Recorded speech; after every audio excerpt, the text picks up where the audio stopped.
शिक्षा के द्वार, पढ़े लिखे और बने कुशल, ज्ञानवाणी का उद्देश्य सफल। ज्ञानवाणी। नमस्कार श्रोताओं, स्वागत है आप सभी का ज्ञानवाणी दिल्ली FM 105.6 मेगाहर्ट्ज पर। साप्ताहिक ज्ञान पत्रिका के एक और नवीन अंक को लेकर मैं हूं आपके साथ सविता राणा। आप सभी का हार्दिक स्वागत, अभिवादन। आइए जानते हैं क्या कुछ खास है साप्ताहिक ज्ञान पत्रिका के आज के इस अंक में। स्टूडेंट स्पार्क सेगमेंट के अंतर्गत आप सुनेंगे इग्नू से शिक्षा प्राप्त कर रहे विद्यार्थी से बातचीत कि वो क्या सोचते हैं इग्नू की शिक्षा व्यवस्था के बारे में। आपका परिचय करवाएंगे इग्नू के उन विद्यार्थियों से जिन्होंने इग्नू से शिक्षा प्राप्त करके हासिल की हैं कुछ खास उपलब्धियां, यानी वो बन गए हमारे अद्वितीय विद्यार्थी। कार्यक्रम के ओपन माइक सेगमेंट में आपको देंगे विश्वविद्यालय से जुड़ी हुई जानकारियां, तो वहीं विद्यार्थियों का मनोबल बढ़ाएंगी कुछ मोटिवेशनल बातें। साथ ही आपको देंगे इग्नू से जुड़ी हुई कुछ खास जानकारियां। कार्यक्रम के करियर सेगमेंट में आज जानेंगे कैसे बना सकते हैं आप health care and hospital management में अपना करियर। स्पेशल सेगमेंट में जानेंगे स्वतंत्रता सेनानी, समाज सुधारक और शिक्षाविद लोकमान्य बाल गंगाधर तिलक के बारे में। तो आइए लेते हैं इन सभी विषयों की जानकारी विस्तार से।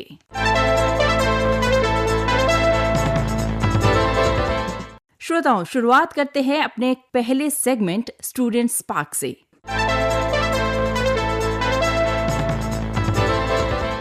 हमने बात की इग्नू की विद्यार्थी कृष्णा से, जो कि इग्नू से BSc B.Ed कर रही हैं। इस दौरान उन्होंने बताया कि इग्नू के काउंसलर बहुत ही सहयोगी हैं और लाइब्रेरी की सुविधा भी बहुत अच्छी दी जा रही है। कैसा रहा उनका अब तक का इग्नू का सफर, आइए जानते हैं उन्हीं के जुबानी।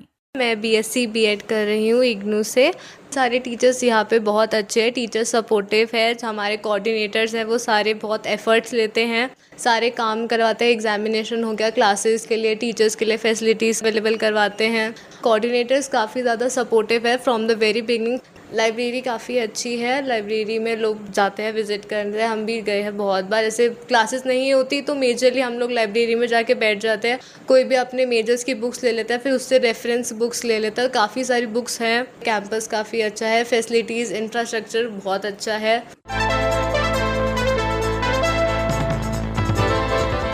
अब बात करते हैं हमारे अद्वितीय विद्यार्थी सेगमेंट की। इग्नू हमेशा ही प्रयासरत रहता है कि वो अपने विद्यार्थियों को गुणवत्तापूर्ण शिक्षा दे ताकि शिक्षार्थी अपना भविष्य बेहतर बना सके। ऐसे में कुछ विद्यार्थी उच्च शिक्षा ग्रहण करके अपना भविष्य तो बनाते ही हैं, साथ ही अपने शिक्षण संस्थान का नाम भी रोशन करते हैं और कहलाते हैं अद्वितीय विद्यार्थी। एक ऐसी ही अद्वितीय विद्यार्थी हैं भावना आनंद, जिन्होंने इग्नू से काउंसलिंग में डिप्लोमा कर अपना सपना पूरा किया। इस दौरान इग्नू में हुए उनके अनुभवों को उन्होंने हमारे साथ कुछ यूं साझा किया। I'm a chartered accountant, and during the COVID time, I kind of realized I have about 15 years of experience in this field of finance. But I just realized that what I'm passionate about or what I like to read most of the time is psychology. So I went about and I did a diploma in counseling skills, and I knew that I had arrived home. But with that being there, I also wanted to have a mainstream degree. And then the IGNU piece gave me an entire flexibility and a wonderful program to study from. So it had good subjects. It's not like I was getting a good knowledge base when I took up IGNU. So IGNU has given me the opportunity to complete masters in a wonderful way, good course, and also easy to complete. I took up both my first year and second year together and wrote all my exams together, had a wonderful time. The staff very, very encouraging.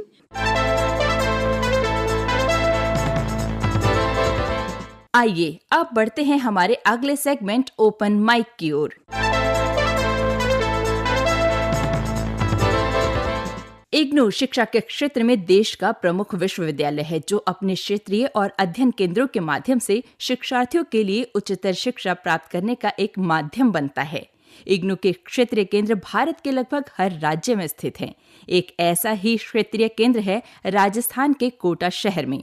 ये केंद्र अपने शिक्षार्थियों को क्या क्या सुविधाएं दे रहा है, इसके बारे में विशेष जानकारी दे रहे हैं कार्यक्रम के ओपन माइक सेगमेंट के अंतर्गत क्षेत्रीय केंद्र कोटा के कोऑर्डिनेटर डॉक्टर राजकुमार गर्ग। आइए जानते हैं। वर्तमान में इस सेंटर पर 15 से 20 कार्यक्रम एक्टिवेटेड हैं, जिनमें अनेक प्रकार के सर्टिफिकेट कार्यक्रम, डिप्लोमा कार्यक्रम, ग्रेजुएशन प्रोग्राम और पोस्ट ग्रेजुएशन प्रोग्राम हैं। इग्नू के स्टडी सेंटर में आर्मी का एक बड़ा जोन है और हमने यहाँ सैनिक से लेकर ब्रिगेडियर तक के अधिकारियों को यहाँ से जोड़ा हुआ है। जब इग्नू की बात चलती है तो इग्नू की कोर स्ट्रेंथ जो मैं मानता हूँ वो है इसका स्टडी मटेरियल, इसका अपडेटेड कैरिकुलम और इसका जो टाइम बाउंड नेचर है, जो मिशन मोड में काम करने की प्रणाली है, वो एक ऐसी है जो आदमी को अंदर से गर्वान्वित महसूस करती है। इंदिरा गांधी राष्ट्रीय मुक्त विश्वविद्यालय यानी इग्नू में जुलाई 2026 सेशन के लिए फ्रेश एडमिशन की प्रक्रिया चल रही है। जुलाई 2026 सेशन के लिए आवेदन करने की अंतिम तिथि 31 जुलाई 2026 है। एडमिशन लेने की प्रक्रिया बेहद ही आसान है। इसके लिए आपको सबसे पहले इग्नू की आधिकारिक वेबसाइट पर विजिट करना होगा। अब ओडीएल के लिए आप www.ignuadmission.samarth.edu.in या फिर ऑनलाइन प्रोग्राम्स के लिए www.ignuiop.samarth.edu.in पर लॉगिन कर सकते हैं। अधिक जानकारी के लिए आप इग्नू की वेबसाइट विजिट कर सकते हैं। इग्नू की वेबसाइट है www.ignu.ac.in।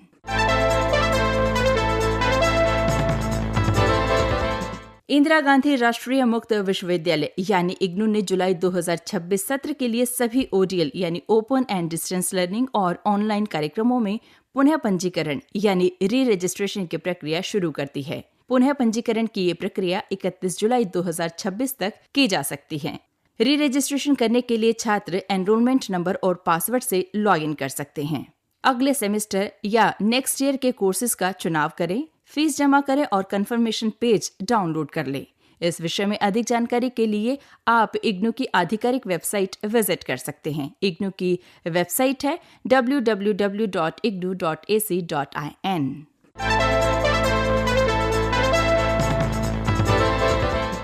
इंदिरा गांधी राष्ट्रीय मुक्त विश्वविद्यालय यानी इग्नू के इंस्टीट्यूशंस इनोवेशन काउंसिल और national centre for innovation in distance education ने स्टार्टअप प्रतियोगिता 2026 के लिए छात्रों और अपने पूर्व छात्रों से आवेदन पत्र आमंत्रित किए हैं। इस प्रतियोगिता का उद्देश्य नवाचार, उद्यमिता और आत्मनिर्भरता को बढ़ावा देना है। प्रतियोगिता 2 चरणों में आयोजित की जाएगी। पहले चरण में स्टार्टअप प्रस्तावों की विशेषज्ञ समिति द्वारा जांच कर योग्य प्रतिभागियों का चयन किया जाएगा। दूसरे चरण में चयनित प्रतिभागियों को अपने स्टार्टअप या नवाचार आधारित व्यवसाय का प्रस्तुतिकरण करना होगा। अंतिम रूप से सर्वश्रेष्ठ स्टार्टअप का चयन कर बेस्ट स्टार्टअप अवार्ड 2026 प्रदान किया जाएगा। इग्नू के छात्र और पूर्व छात्र 31 अगस्त 2026 तक आवेदन कर सकते हैं। आवेदन करने से संबंधित किसी भी प्रकार की जानकारी के लिए आप इग्नू की वेबसाइट विजिट कर सकते हैं। इग्नू की वेबसाइट है www.ignu.ac.in।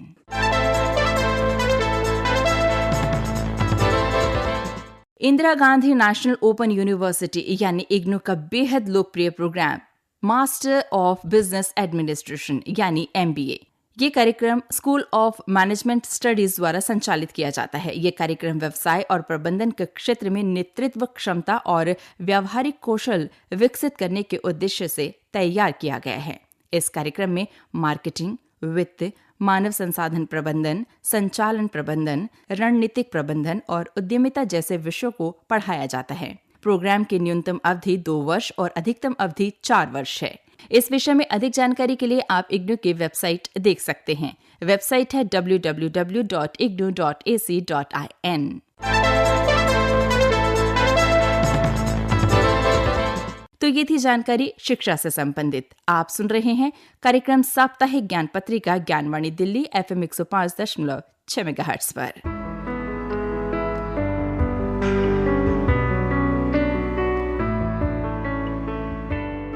बधाई हो रामनाथ जी, आपके लड़के ने जिला टॉप किया है। इसके आगे के भविष्य के बारे में क्या सोचा है आपने? डॉक्टर बनाएंगे या इंजीनियर? अरे ना ही मास्टर जी, इसका जी तो खेती बाड़ी में लागे है, तो आगे पढ़कर क्या करेगा? अगर ऐसी बात है तो इसे इंदिरा गांधी राष्ट्रीय मुक्त विश्वविद्यालय से आगे की पढ़ाई क्यों नहीं करवाते? इग्नू का कृषि विद्यापीठ इस क्षेत्र में सर्टिफिकेट से लेकर पीएचडी तक के पाठ्यक्रम पढ़ाता है। अगर इसकी रुचि इसमें है तो इसे इसका संपूर्ण ज्ञान दो, ताकि ये इसमें भी कुछ बेहतर करे और तुम्हारा नाम रोशन करे।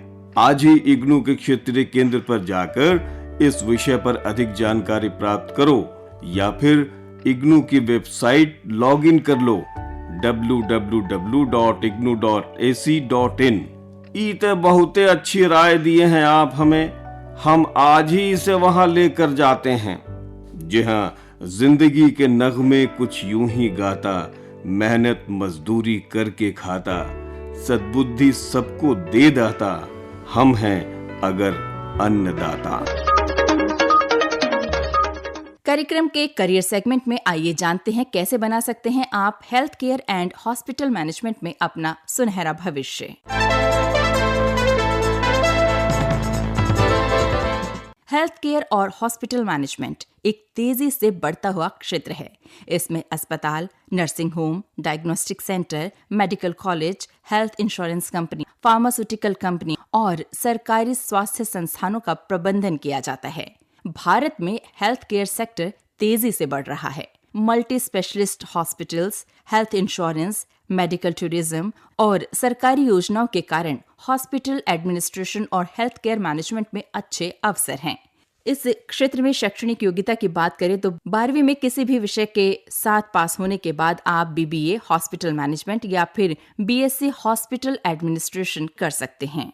स्नातक के बाद आप MBA hospital and health care management या फिर मास्टर इन हॉस्पिटल एडमिनिस्ट्रेशन कर सकते हैं।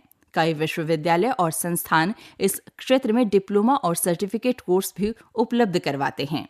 कोर्स करने के बाद आप hospital administrator, health care manager, health insurance manager, hospital project coordinator के पदों पर कार्य कर सकते हैं। रोजगार के प्रमुख क्षेत्रों की बात की जाए तो सरकारी और निजी अस्पताल, मेडिकल कॉलेज, हेल्थ इंश्योरेंस कंपनियां और एनजीओ आदि में आप नौकरी प्राप्त कर सकते हैं। यदि आपकी रुचि भी मैनेजमेंट और हेल्थ केयर दोनों में है तो health care and hospital management एक उत्कृष्ट विकल्प हो सकता है। आप इग्नू से भी business management in health care and hospital management programme कर सकते हैं। इस विषय में अधिक जानकारी के लिए आप इग्नू की वेबसाइट देख सकते हैं। वेबसाइट है www.ignu.ac.in। तो ये थी जानकारी कैसे बना सकते हैं आप health care and hospital management में अपना भविष्य। आप सुन रहे हैं कार्यक्रम साप्ताहिक ज्ञान पत्रिका ज्ञानवाणी दिल्ली FM 105.6 मेगाहर्ट्ज पर। कार्यक्रम के स्पेशल सेगमेंट में आइए अब जानते हैं स्वतंत्रता सेनानी, समाज सुधारक और शिक्षाविद लोकमान्य बाल गंगाधर तिलक के बारे में। बाल गंगाधर तिलक का जन्म 23 जुलाई 1856 को महाराष्ट्र के रत्नागिरी के एक चित्त पावन ब्राह्मण परिवार में हुआ था, जिन्हें हम लोकमान्य तिलक के नाम से भी जानते हैं। तिलक गणितज्ञ, विद्वान, पत्रकार और कट्टर राष्ट्रवादी थे। शिक्षा पूरी करने के बाद तिलक ने ब्रिटिश नौकरी ठुकराई और स्वदेशी शिक्षा को बढ़ावा दिया। साल 1881 में उन्होंने केसरी नामक मराठी और मराठा नामक अंग्रेजी अखबार शुरू किया, जिसके जरिए उन्होंने ब्रिटिश शासन की जमकर आलोचना की। उन्होंने गणेश उत्सव और शिवाजी उत्सव कर जनता को राष्ट्रवाद से जोड़ा। साल 1916 में एनी बेसेंट के साथ होम रूल लीग शुरू की और पूरे देश में गुंजाया अपना अमर नारा, स्वराज मेरा जन्मसिद्ध अधिकार है और इसे मैं लेकर रहूंगा। जेल में रहते हुए उन्होंने गीता रहस्य लिखा, जिसमें कर्मयोग की व्याख्या की गई है। तिलक का व्यक्तित्व दृढ़, निर्भीक और जनप्रिय था। वे पारंपरिक मूल्यों के समर्थक थे, लेकिन आधुनिक राष्ट्रवाद के प्रबल समर्थक भी रहे। तो ये थी जानकारी लोकमान्य बाल गंगाधर तिलक के बारे में। आप सुन रहे हैं साप्ताहिक ज्ञान पत्रिका ज्ञानवाणी दिल्ली FM 105.6 मेगाहर्ट्ज पर। अब बढ़ते हैं हमारे अगले सेगमेंट यानी मोटिवेशनल थॉट की तरफ। नेल्सन मंडेला के अनुसार शिक्षा सबसे शक्तिशाली हथियार है जिसका उपयोग आप दुनिया को बदलने के लिए कर सकते हैं। अर्थात शिक्षा व्यक्तिगत विकास, सामाजिक न्याय, समानता और विश्व परिवर्तन का सबसे सशक्त माध्यम है। इसलिए सभी को शिक्षित होना चाहिए ताकि अच्छे समाज और विश्व का निर्माण किया जा सके। अभी आप सुन रहे थे कार्यक्रम साप्ताहिक ज्ञान पत्रिका। इस कार्यक्रम को आप तक पहुंचाने में तकनीकी सहयोग दिया PR सैमल ने, स्वर एवं आलेख सविता राणा का, संपादन किया सविता राणा ने। कार्यक्रम के प्रस्तुतकर्ता थे मुकेश सक्सेना। साप्ताहिक ज्ञान पत्रिका के आज के इस अंक को यहीं संपन्न करते हैं। आपसे फिर होगी मुलाकात, तब तक के लिए मुझे यानी सविता को दीजिए इजाजत। नमस्कार।